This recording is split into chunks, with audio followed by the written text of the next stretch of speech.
نبی کریم صلی اللہ تعالیٰ علیہ وسلم جب صحابہ سے گفتگو کرتے تھے تو کوئی بات سمجھ میں نہیں آتی تھی تو صحابہ کہتے تھے رائینا یا رسول اللہ۔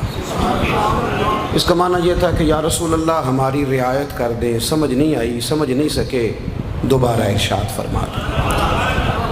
یہودیوں کی زبان عبرانی تھی، اس کے اندر رائینا کو تھوڑا سا کھینچ کے پڑھا جاتا تو اس کا معنی معاذ اللہ ثم معاذ اللہ، نقل کفر نہ باشد، اس کا معنی چرواہا بن جاتا تھا، اے ہمارے چرواہے۔ میں نے کہا کہ کوئی وقت نہیں ہے کہ کسی جگہ پہ ٹھہر کے زیادہ وضاحت کی جائے، آپ نے ذرا جلدی جلدی سمجھنا ہے بات کو۔ تو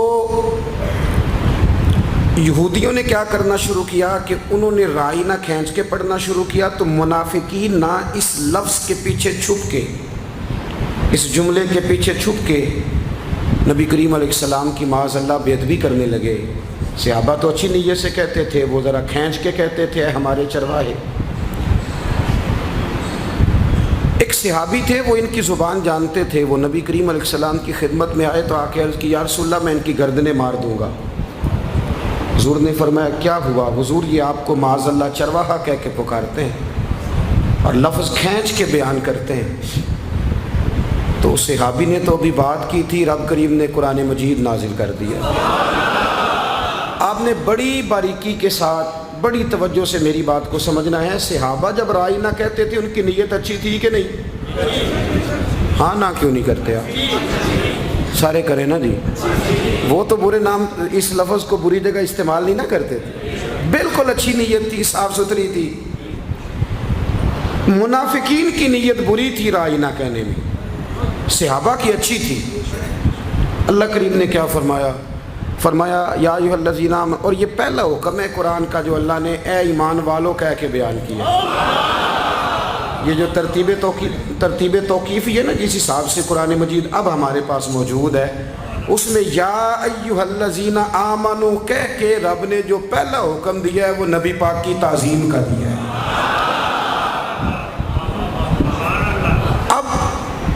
ارشاد کیا فرمایا گیا؟ یہ کہا جا سکتا تھا کہ ان کی نیت بری ہے، ان کی اچھی ہے، اللہ تو نیتوں کو جانتا ہے نا، علیم بذات الصدور ہے، پر رب کریم نے فرمایا یا ایھا الذین آمنوا لا تقولوا رائینا، اے ایمان والو جس لفظ کے پیچھے چھپ کے کوئی میرے نبی کی بے ادبی کرتا ہے نا، تم وہ لفظ ہی کہنا چھوڑ دو۔ تو یا اللہ کیا کہیں؟ فرمایا وَقَهُ وَقُولُ انظُرْنَا، یا رسول اللہ ایک نظر کرم فرما دیں، تم یہ کہنا ہی چھوڑ دو رائینا، یہ لفظ کہنا۔ پتہ ہے اعلیٰ حضرت فاضل بریلوی کا مزاج کیا ہے حضور کے بارے میں؟ اعلیٰ حضرت فرماتے ہیں کہ جس لفظ سے بے ادبی ہوتی ہو نا، جس جملے سے بے ادبی ہوتی ہو، وہ حضور کی بارگاہ میں نہیں کہنا۔ اور اگلی بات سنو، اعلیٰ حضرت اسی آیت کے تحت فرماتے ہیں کہ جس جملے سے شک بھی پڑتا ہو نا، نہیں کوئی نہیں سمجھ آئی آپ کو میری بات، یعنی شبہ بھی ہوتا ہو نا کہ بے ادبی ہو سکتی ہے۔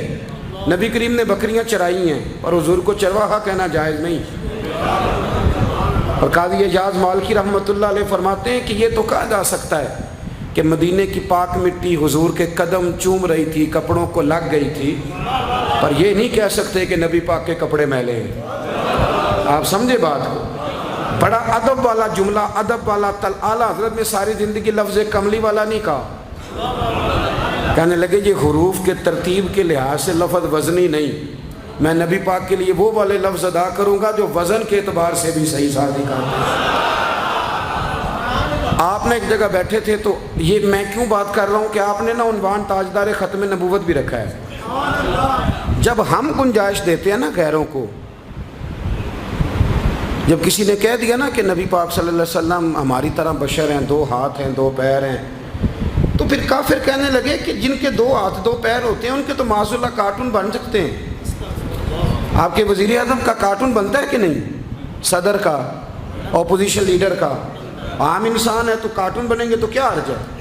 اعلیٰ حضرت نے فرمایا نہیں، تمہیں غلطی لگ گئی ہے، وہ عام انسان نہیں ہیں، وہ تو نبیوں میں رسول افضل، رسولوں میں اولی العزم رسول افضل، اور فرمایا پھر سب سے اولا ہو اعلیٰ ہمارا۔ اعلیٰ حضرت نے نا فرمایا وہ لفظ نہیں بولنا جس کے پیچھے چھپ کے کوئی. ایک صاحب اعلیٰ حضرت کے سامنے نا نعت پڑھ رہے تھے تو انہوں نے نعت کا شعر کہا کہ شان یوسف جو دبی وہ بھی اسی در پہ دبی. تو آپ فرمانے لگے تیرا کیا خیال ہے نبی پاک کسی کو دبانے آئے ہیں؟ تو کہنے لگا جی پھر آپ بتا دیں کیا شعر ہونا چاہیے. فرمایا شعر یہ پڑھو کہ شان یوسف جو بڑی وہ بھی اسی در سے بڑی. یہ تو آپ ناراض نہ ہوں تو یہ بہت سارے لوگ ہیں. میں نہیں کہتا آپ کبھی تفسیر پڑھ لیں. ایک تفسیر وہ ہے جو اہل محبت نے لکھی ہے, ایک سیرت وہ ہے جو اہل محبت نے لکھی, ایک سیرت وہ ہے جو ان لوگوں نے لکھی ہے جو کہتے ہیں دیوار کے پیچھے کا علم نہیں. آپ قوم کو کیا دے رہے ہیں پیغام؟ کیا پیغام دے رہے ہیں آپ قوم کو؟ آپ کون سی سیرت جو آدمی بالکل معاذ اللہ ہماری طرح کا ہے اس سے عشق کون کرے گا؟ اس پہ جان کون قربان کرے گا؟ اس کی غلامی کون کرے گا؟ غلامی تو اس کی جائے گی جس کے بارے میں عقیدہ ہو کہ بعد از خدا بزرگ توئی. قصہ مختصر. اس اعلیٰ حضرت شریف مکہ کے زمانے میں نا تشریف لے گئے حج کرنے کے لیے. تو شعراء کی بھی نا ایک الگ دنیا ہوتی ہے. جو شاعر بیٹھے ہیں وہ ناراض نہ ہو جائیں, میں خود کبھی کبھی شعر کہہ لیتا ہوں. ان کی بھی داستانیں الگ ہوتی ہیں. یہ بھی بیچارے کئی دفعہ مہینہ نا ڈھب سے غسل نہیں کرتے اور گرمیوں میں بھی چادریں لے کے پھرتے ہیں. ناراض ہو گئے ہو نا؟ میں نے کہا کہ ہلکا پھلکا مجھے بھی دورہ پڑتا ہے اس لیے ناراض نہ ہونا. تو ان کی ایک الگ دنیا ہے, شعر و شاعری کی, صنف کی, حروف کی, ایک الگ ان کا بھی ایک مزاج ہے. ہر لحاظ سے الگ لوگ ہوتے ہیں نا. تو وہاں نا شریف مکہ کے زمانے میں حضور کے روضہ اطہر کے پاس نا شعر کہنے کے لیے بریلی شریف میں بھی بڑا ذوق ہے.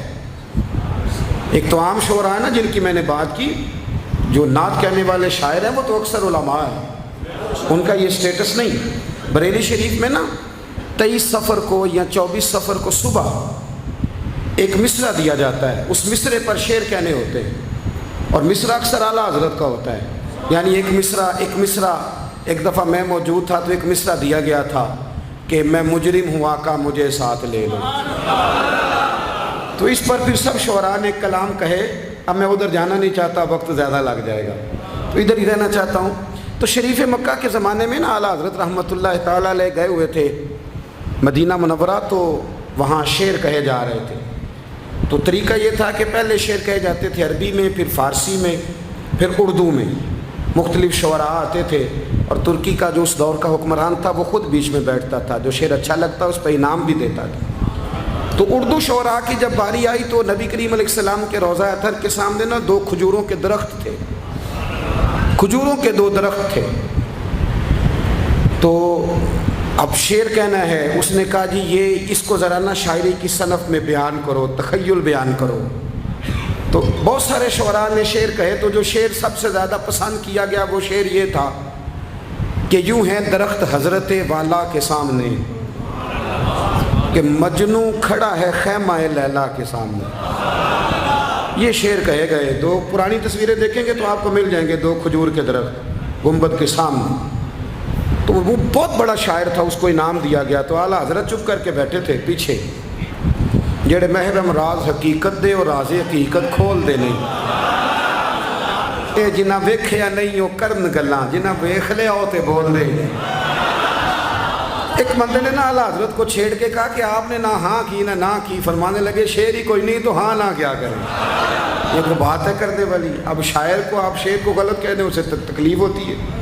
وہ کہنے لگا جی اعتراض کرنا آسان ہے پر شعر کہنا مشکل ہے. آپ نے فرمایا کیا مطلب؟ کہنے لگا جی میں نے کہا ہے آپ پہلے نقص کریں اس کا. علم مناظرہ کی ایک اصطلاح ہے, پہلے اس دلیل کا نقص کریں پھر آپ اپنی دلیل دے دیں. میں کہوں گا کہ میرا شعر درست نہیں. تو اعلیٰ حضرت کہنے لگے نقص اس میں یہ ہے کہ تم نے نبی پاک صلی اللہ علیہ وسلم کے روضے کو لیلا کا خیمہ بنا دیا.